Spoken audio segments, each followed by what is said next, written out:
Good evening, ladies and gentlemen. My name is Augustus, and I'm back again with another episode of Tsukihime. When we last left off, we had the fated encounter with Archwade, with the quote-unquote revived Archwade. My pop filter is whatever. Easily distracted is what I am.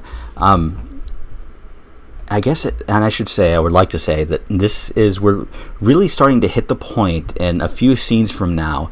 This episode, almost certainly, I think it's probably going to be within the first 10 minutes if I counted all of the scenes correctly. But we're going to really diverge from the arc route that we went through already, which is good, because that will mean less skipped scenes. Though, we're still going to get quite a few more up to a certain point. And to be frank, there's no helping that. But anyway, I should say, if I accidentally skip a scene that we haven't seen before, it's not on purpose. I recorded a few minutes ahead and then I did something dumb and I'm having to re-record. It is all because I am an idiot. It is all, the game didn't do anything wrong. It's all on me. I'm an idiot. Hell, the recording program didn't even do anything wrong. I'm just dumb. As we walk out of the back alley, Archwade, knits her eyebrows and gives me a suspicious look. Hey, Shiki, are you a Christian by any chance? I have no idea what she's talking about. Chris-chan? Fucking that guy. Girl? I don't actually remember. I don't remember at this point. It's been a while since I've heard anything about that. I have been on the internet too long for the fact that I know who that is. I know distinctly who that is. Oh well. Never participated in that whole thing, but I did read about it every now and then because it's kind of hard to avoid seeing people talk about it. But anyway, that's a whole fucking bag of worms I don't want to go into right now. What's with that question all of a sudden? I don't know any girl who's got a name like that.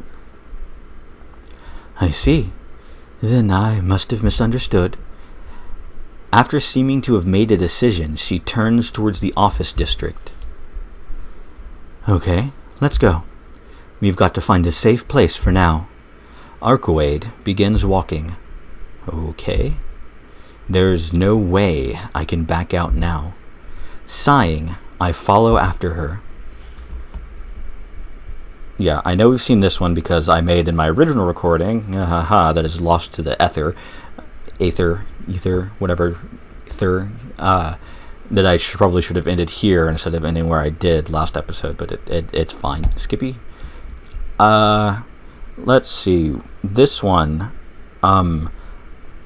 I think I talked about this last episode, where this is a choice where I would like to choose this one, but I think with the choices that I made, this might actually give us a bad end that we can't get out of unless we choose this.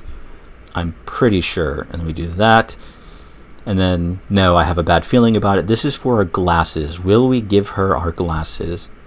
And the answer is completely and utterly no. Yeah, we have not viewed the scene. That's just in a previous recording, and I'm an idiot. It's suspicious. There's something very suspicious about how she says, I'm not going to break them. Not even just to look at. I know about your ridiculous powers after seeing you in that alley. What would I do if you crushed them by accident? Hey, what do you mean, ridiculous powers? Let me tell you, in terms of non-fighting strength, you're stronger than I am. I won't break things at random. Saying that, Archwade extends her hands as if she is about to take them by force. Her attitude is becoming more and more suspicious. I bounce up off the bed to get away from her. Hey, you're running away. Of course. I'll tell you now, I'm not handing over these glasses. Even if there's only a 1 in a million chance you'll break them, they're irreplaceable to me. After all, you're the one who said I wouldn't be able to stay sane without these glasses. Do you want me to go crazy? Huh? No, that's not it at all. Arcoade is obviously trying not to look at me. Come on, Arcoade. I know what you're planning, but if I lose these glasses, I won't be in any position to help you.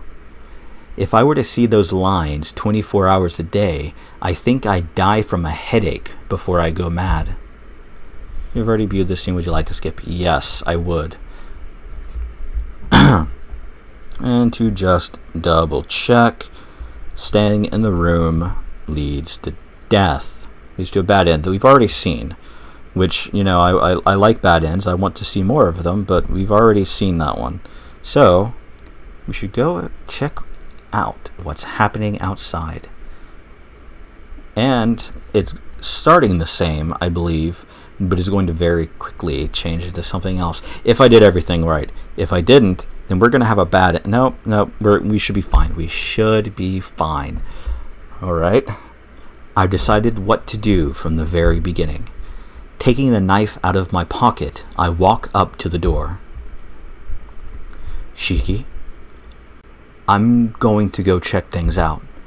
Don't leave this room until I come back. I step out in the hallway, shaking off Arcoade's look that she wants to say something. No one is in the hallway. I couldn't hear from outside, but the hallway is noisy. It's not that this floor is noisy. Rather, the noise is coming from beneath my feet. There is some kind of ruckus on the floor below. I can hear the noise of many people talking.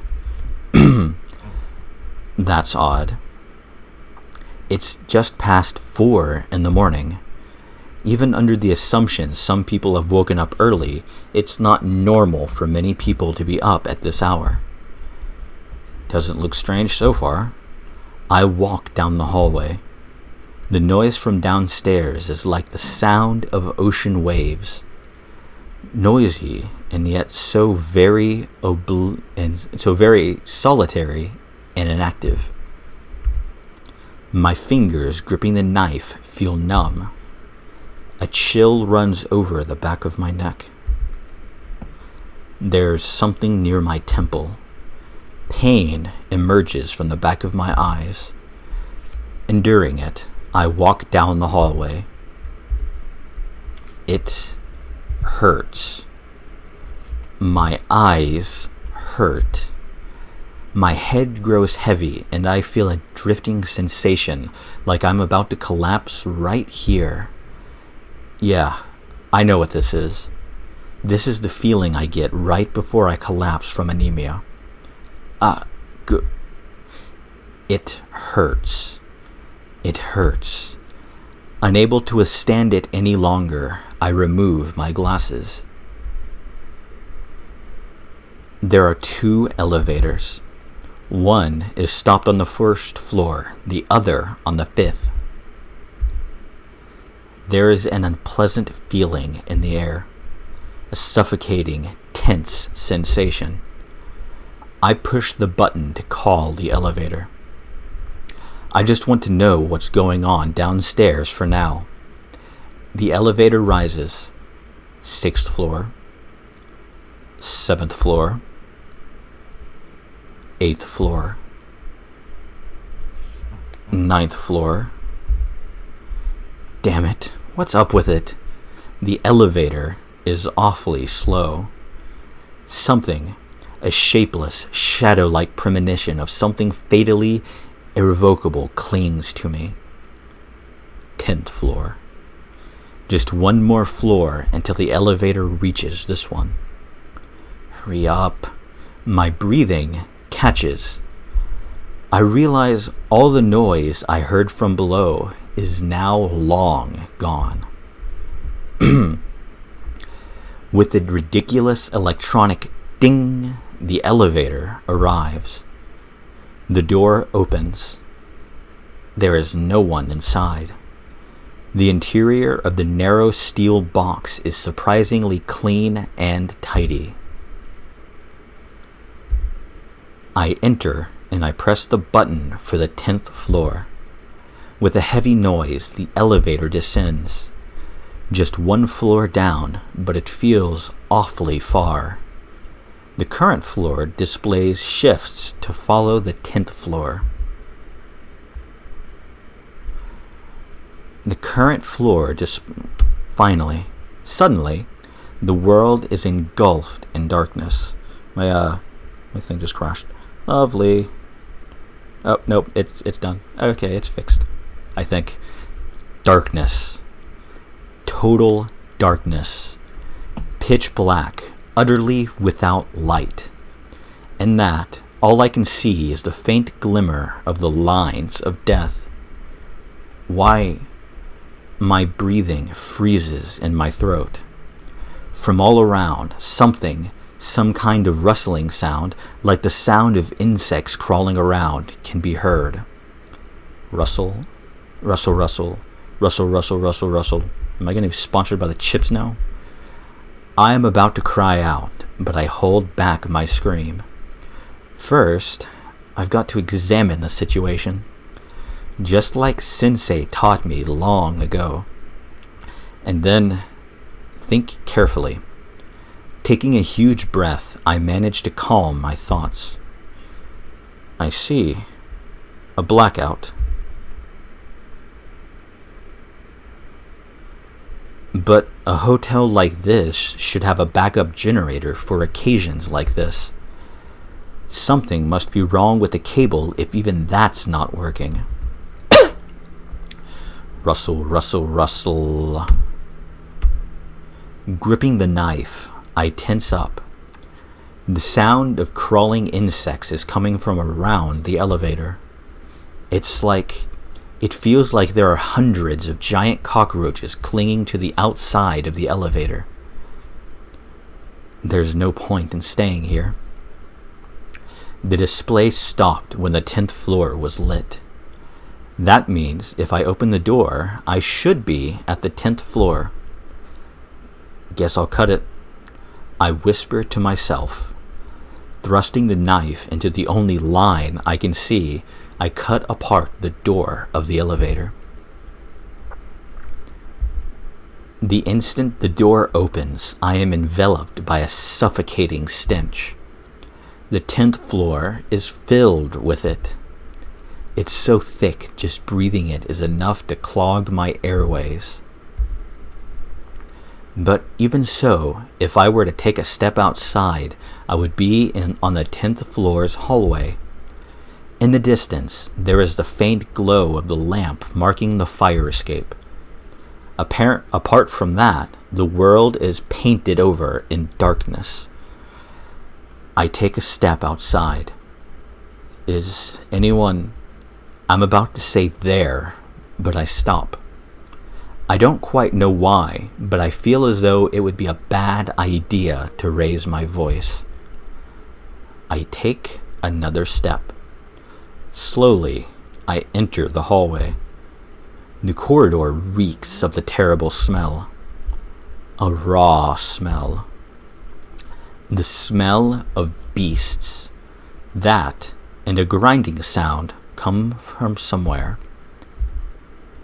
There's been a stinging pain in my neck for a while now. The darkness is frightening. The silence is frightening. To find out what happened here is more frightening than anything else. The pain from the back of my neck running to the top of my spine holds back my nervousness. That throbbing pain, it's the price of my desperate attempts to repress the urge to just scream and flee. Rustle, rustle, rustle. Grind, grind, grind. Scratch, scratch, scratch. Huh. My breathing goes wild. My body is drenched in sweat. Knife in hand, I am unable to take another step. I have the feeling that if I were to move even a little, I would see something unimaginably horrible. Pant, pant. But I'll really be in trouble if I don't go back upstairs. To stay on this floor is worse. It feels like each passing second is grinding a year off my life. That's how fast I feel death closing in on me. My breathing comes quicker and heavier. Fortunately, I can see where the fire escape is thanks to the lamp. It's down the end of the hallway. If I can reach the green emergency exit, I can go back upstairs. Gripping the knife, I set off down the dark hallway. Splash. I can hear something from beneath my feet. I guess the hallway is soaked in water. In addition, my feet keep bumping into things as I walk. Even so, I stay silent. Bearing with the terrible stench smothering me, I head for the emergency light. Only a few more meters to go. Then I see something squirming beneath the emergency light. Eh? I break my silence. A squishing, lukewarm sound. A dry, grinding sound. The wild panting of breath of beasts. What? Under the green light of the fire escape, all sorts of animals around some human-shaped object. I can't tell what sorts of animals are eating it. The hallway is dark and the emergency light is too weak. That's why all I can gather is this image. Numerous cockroaches are devouring the human corpse while emitting a laughing, buzzing sound. That's the only way I can make sense of this nightmare. Rustle. There is a noise coming from the direction of the elevator. Huh. I turn around. Perhaps it's because my eyes have adjusted to the darkness. Or maybe it's thanks to light from the fire escape, but I now see exactly what sort of condition the hallway I just passed through is in. The hallway is a sea of red. Lying around that sea are human arms and legs. The soaked hallway. Scraggy, hard objects which I felt on my legs. It must have been what I was stepping on. My mind goes blank.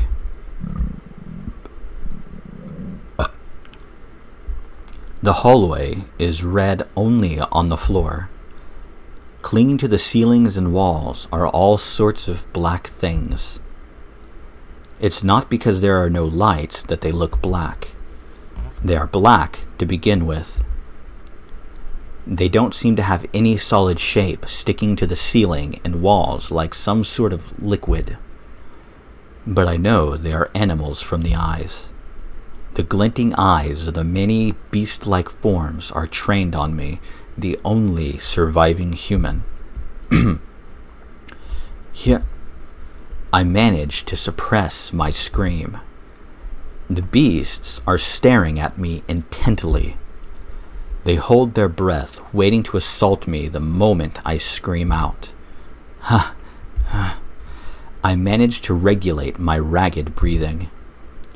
I can feel it, awfully so, that the moment I cry out, they'll all attack me at once.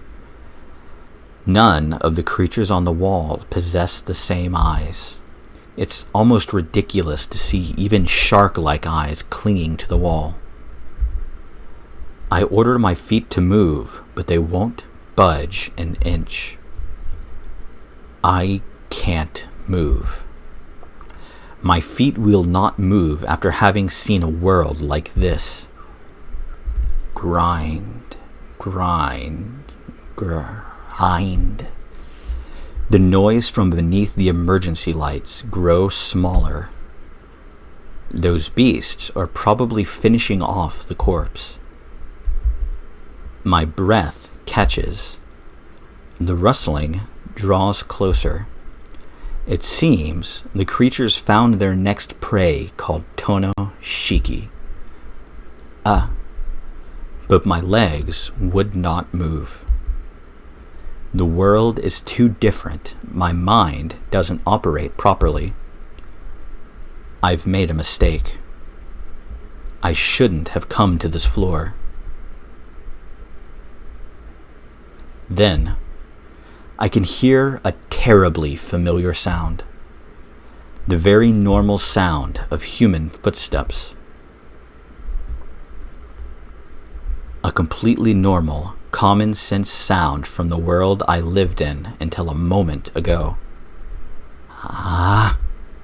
My numbed mind infuses strength into my paralyzed legs.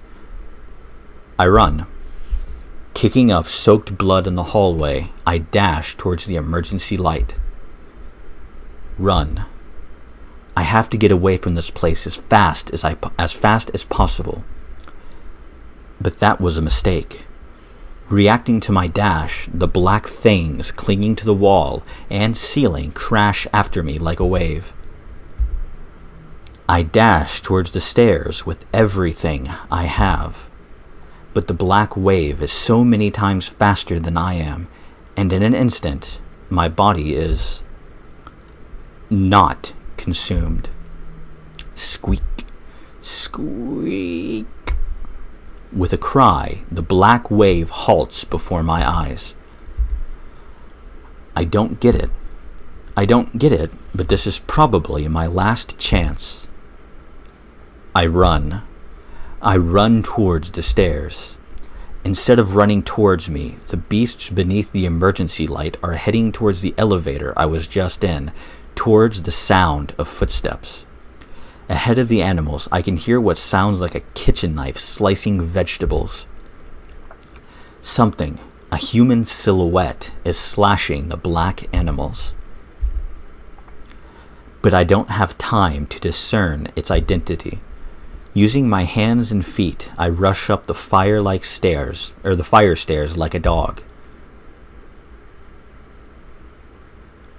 I climb back up to the 11th floor.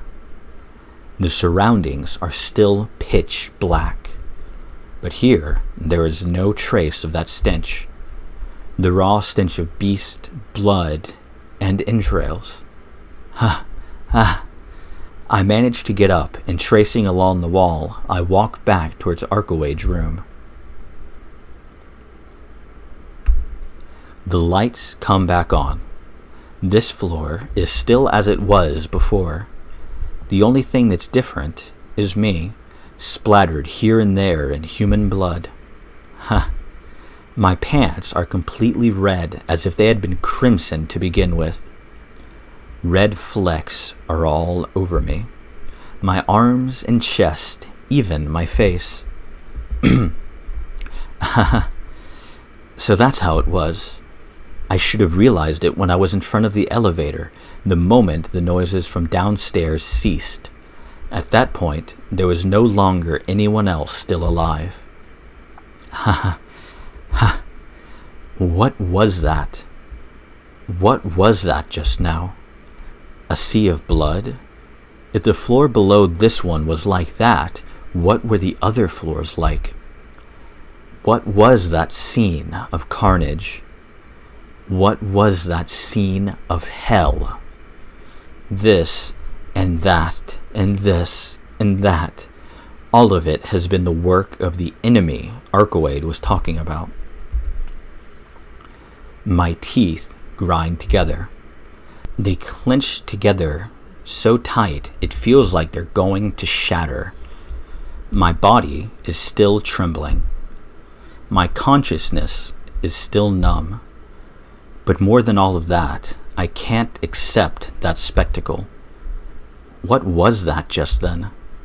What all those incomprehensible animals devoured all the guests staying on the lower floors? Had they all been killed and eaten? One-sidedly, pointlessly killed without a chance to argue, escape, or even call for help. You've got to be kidding.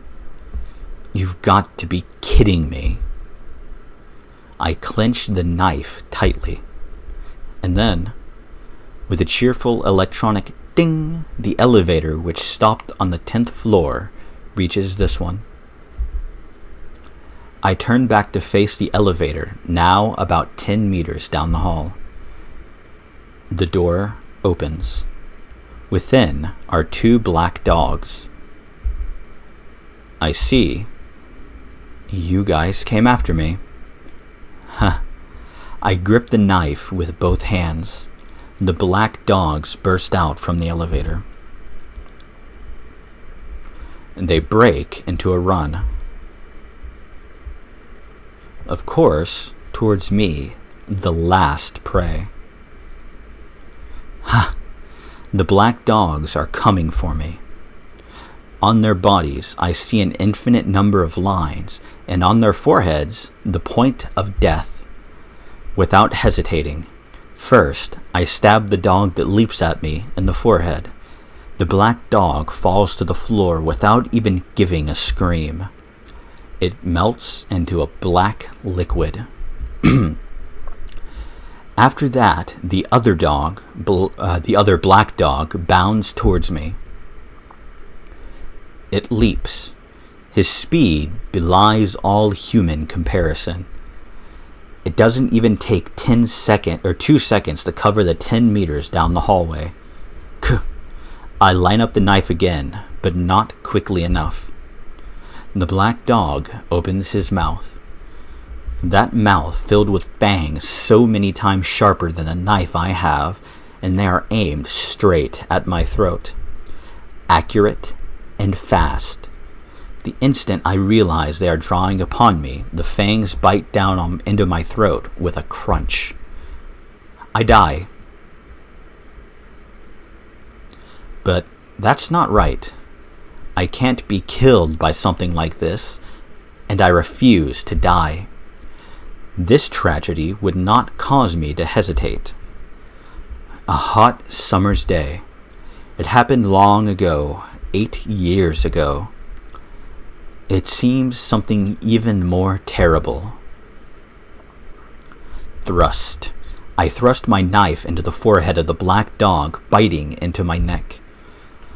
My arms moved just before the black dog ripped through my throat. It was done rather perfectly, even for myself. Like a machine whose sole function is to cut, I plunged the knife into the dog's forehead without any useless or wasted movement. Because that is where the first dog's point was. Normally, even if the brain is destroyed, the muscles try to execute the commands they've received from the brain. The black dog would have probably ripped through my throat even if I had simply pierced its head. Well, normally that would happen.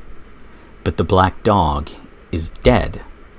Death is a complete stoppage. At this point, when I killed it, it lost every form of validity. The second black dog also collapses onto the floor. It becomes a black stain on the hotel's hallway. I'm tired. With a thump, I lean my back against the wall and look up at the ceiling. My head hurts. The world becomes a patchwork, and here and there I can see black points of death. My body is freezing, but my mind is burning feverishly. Right beside me lies the corpse of the 2 black dogs. One of my arms is covered in blood, the other clutches a red knife. Also, there is a quite uncountable number of dead bodies downstairs. All I can do is laugh. Because this isn't real. There's no way this can be real. At what point did I, with my eyes wide open, start seeing a nightmare? Ding dong. A terribly out-of-place, cheerful sound rings out. Damn it, what's with this headache? I stand up, enduring the pain in my head, and look towards the sound. Elevator? It seems the sound is the other elevator coming up. The door opens. Inside stands a man wearing a black coat. And I think this, ladies and gentlemen, is where we're going to end off this episode. We are about to have a face-to-face encounter for the first time in this route with Nero. And, well, things are obviously very different in the events in the hotel itself. So, what's going to be different about our first meeting? Well, find out the answer to that and more next time in Tsukihime. I hope to see you all there.